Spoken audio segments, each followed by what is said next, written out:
All right, as you can tell, we're out here in a little bit different of a background or an environment. I have left the Phoenix warmth for the Michigan cold, and it's kind of like raining out here, but I could not leave 2020 without putting together a video like this. If you've been following my content at all, you would know that I spent all of 2020 on a giant quest to better myself, and I've always wanted to do one of these. So today, I'm gonna put together a top 10 things that I learned in 2020 that you can take with you into 2021, and I just kind of want to make sure I have a video to make sure that I never forget the things that I learned in 2020. All right, so coming in at number 10 is journaling. If you don't have a journal, get yourself a journal. Actually, I got both my brothers a journal for Christmas. It's something that I never thought that I would ever want to do. I always thought it was kind of a little bit weird. I thought it was a joke! I even wrote it down in my diary!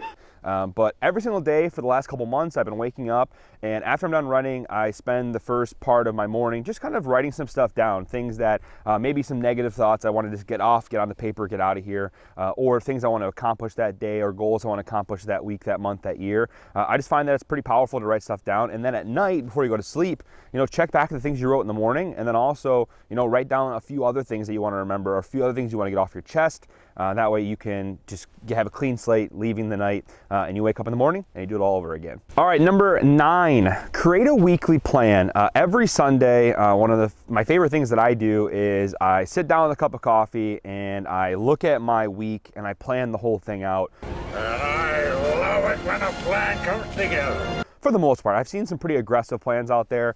I would say mine is definitely not one of those, but what I do is I plan everything out. Maybe the content I need to put out, the things I want to accomplish, the places I need to go, the simple things I need to remember to buy X, Y, or Z.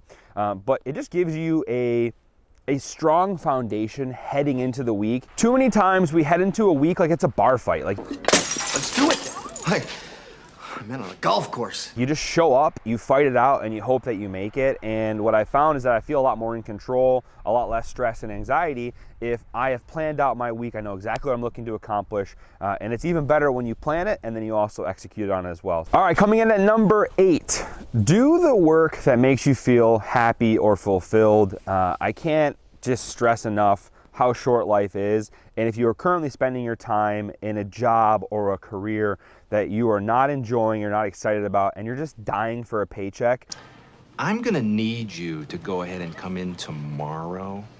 I would be doing everything in my power right now to begin the plan of how you transition from that to doing something that you're much more passionate about. And when I say passionate about it, it's not necessarily like chase your passion sort of thing. It's more of like find what you love to do and make a career out of that. Because if you are enjoying going to work every single day, you're gonna be more productive. And the fact that you spend, 2/3 of your life at work anyway, you wanna be spending it doing something that you like to do. Life is just too short. All right, number 7. This is gonna sound a little weird, but you wanna try and work out twice a day. And I don't mean full-on crazy workouts. All right, here's what you're gonna do. You're gonna take all the weight on your neck. Then you're gonna jam your legs down and hyperextend your ankles, and then shoot back up and lock your knees in place. What I mean is in the mornings, the best thing you can do right when you wake up is to get some sort of sweat on. So that means running, biking, that means elliptical, whatever it might be. Get up 10, 15, 20 minutes and just get a sweat on. That's gonna start your day off right. I count that as a workout. And then in the afternoon, I would always challenge you to find a time to get a second workout, or as what Robin Sharma calls it, the second wind workout. So what I mean by that is, you right after work, you're done, you go out and do something in nature preferably. So what I've been doing recently is I go out after I'm done working and I just ride my bike, and I ride it for a couple of miles and I come home. And you want to be connected to nature as much as possible. There's a ton of science to back that up. But if you can try and find a way just to get 2 workouts in, whether it's 2 legit workouts or, maybe, you're running in the morning like me and then biking and then doing some workouts like squats and, weightlifting in the afternoon, your body's going to feel a lot better, and you're going to feel a lot better. And that's kind of the whole point of this video, is to find 10 things that will help you feel better in 2021 like I did in 2020. All right, number 6 is your nightly routine is just as important as your morning routine. I think that we hear a lot about all these awesome morning routines that all these CEOs and billionaires and geniuses are doing. But what I found is if my nightly routine is strong, my morning routine is good, but it's not as important. And I even use my Fitbit to track my sleep at night. And the nights where I'm able to do a nightly routine, I get better sleep, and the next day I feel much better. So for instance, the things that I do at night before I go to bed now, and I started doing this a couple months ago, is I try to meditate, I try to do yoga, and I try to read. I try to make sure my phone is locked away somewhere where I can't see it, I can't hear it. I'll take care of that in the morning. And if I'm able to do that, those nights are great nights of sleep and great mornings after. But the nights where I'm stuck on my phone or watching TV, I wake up, I feel lethargic, sluggish, and I know I did not get a good night's sleep. So your nightly routine, just as important as your morning routine. So before we get to number 5, if you're seeing any sort of value in this, please smash the like button, hit subscribe, turn on your little bell there so you get some notifications. It helps the channel grow, and hopefully it helps you receive more content that is valuable. All right, we're down to number 5. We're on to one hand here. So number 5 is get into meditation. Everybody sit on the floor, Indian style like me. Kind of similar to journaling. I never thought meditation would be my thing. But what I have been using meditation for is every morning for basically all of 2020, I've been doing some meditation. And then towards the end of 2020, I was doing it at night as well. So I was trying to do it 2 times a day. But what it does is it just allows you to be alone with your thoughts. We live in a world where we always have phones and computer screens and TV and all this stuff, a lot of distractions, and it allows you to kind of sit down, be yourself, and it's where I've come up with a lot of my best ideas, just sitting there in my thoughts. I use Headspace as like an app to make sure that I have like a guided meditation. You don't have to necessarily do that, but it's pretty cheap and it's definitely worth the investment in my opinion. But the biggest reason I chose to do meditation is because for the first time in my life, I was really feeling anxiety. And if you've never felt anxiety, it's kind of hard to explain to somebody. But for those of you that have experienced anxiety, it has kind of helped me get past that, or at least keep it in control. And I just feel so much better leaving a meditation session, specifically around the anxiety that I was feeling earlier this year. All right, number 4 is to limit your phone as much as humanly possible. I've done a couple of videos on this now. I'll put them around here if you want to click on those. But just try and limit this as much as possible. I know that I sound like an old boomer when I say stuff like this. If I'm out to eat with friends and I can feel myself reaching into my pocket and to grab it and check it and just mindlessly start scrolling. I've done things like delete apps off my phone and things like that, but just try and limit your cell phone as much as possible and just try and live in the real world, be amongst your friends and family as much as possible. If 2020 has taught us anything, it's that you can't take for granted, the relationships and experiences you get to have with your loved ones, because you could have a global pandemic where everyone gets isolated and you're not allowed to hang out with them every single day like you could in the past. And you need to take advantage of those instead of finally getting to hang out with your friends and family and you just immediately grab your phone and you scroll Instagram the whole time. That's no bueno. So find a way to limit your phone time, whether it's having a phone jail like me or just tucking it away in a drawer at work or leaving it in your car. There's a lot of different ways you can limit your phone time. I'll leave that up to you. All right, number 3 is fall in love with reading. Whether you were a big reader growing up or, shout out Harry Potter, that's what I was all about growing up as a kid. But I am the chosen one. Okay, sorry.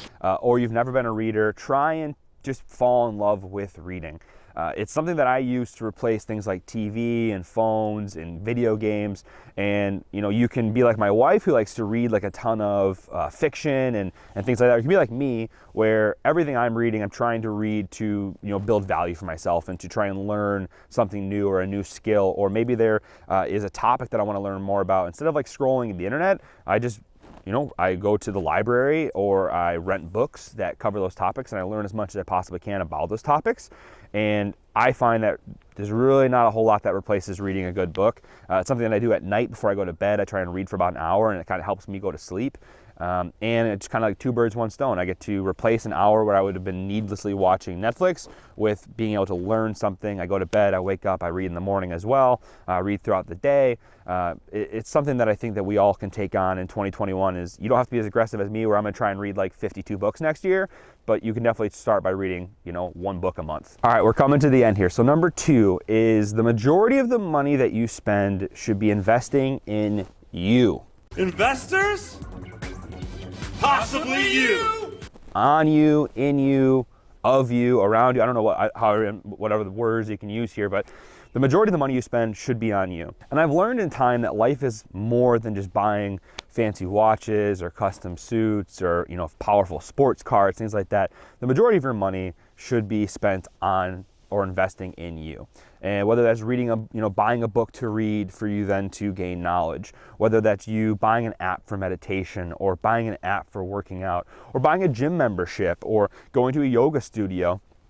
Or if it's even, not even just the physical, mental side, but it's about learning and growing. Maybe you go to a Udemy, or you go to a Skillshare, a masterclass, and the money you would spend on clothes that you will wear one time, you instead spend on a new skill that you can learn, whether it's photography or app development, or maybe you want to get a certification so that way you can leave your current job and take on a new one. Maybe you want to get Salesforce certified. You want to leave your current job and become a Salesforce administrator, something like that. Spend the majority of your money on you. When you break down your budget, just as a challenge, look at the way you spend your money. And I've broken it down. I'm gonna share a little bit on in a couple of weeks here, but I broke it down to the bills, my investments, like one-time expenses that don't do anything for me, the fun that I'm having, and the money I'm spending on me and getting better and investing in myself. It's just weird that we often think about having to invest in our homes and build our homes and refurbish them and upgrade them, or we have to fix our cars and we have to invest in our cars and make our cars nicer, but we really don't invest in ourselves. But we don't really invest in us, and that's kind of what our human sustainability has been all about. It's about, how do I become a more sustainable human being in terms of increasing my life and increasing my happiness and my fulfillment. All right, and we've come down to the big one. Number one for me is food is medicine. I have been on a crazy adventure for food. I have learned a ton. I've watched a lot of documentaries. I've read a lot of books.